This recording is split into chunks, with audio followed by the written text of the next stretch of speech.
नेपालमा टिपरको बडी पनि 3 खालको देखिन्छ यार। यो अहिले मैले तपाईहरुलाई भिडियोमा देखाइरहेको चाहिँ यो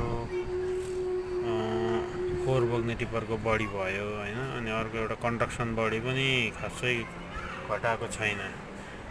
जत्रो पुरानो बडी छ त्यत्रो नै छ। तर यो हाम्रो यो जुन घर बनाउने सरसामान बोक्ने टिपरको बडी भने काट दिएको छ र त्यो टिपरलाई भने दिउँसो चल्न पनि दिँदैन। त्यो फोहोर बोक्ने गाडीको अझ ढाला माथि थप्या छ। यिनीहरू भने मजाले चलिरहन्छ। टिपर भनेको सबै टिपर हो नि, किन यिनीहरूलाई पनि भेदभाव गर्छ?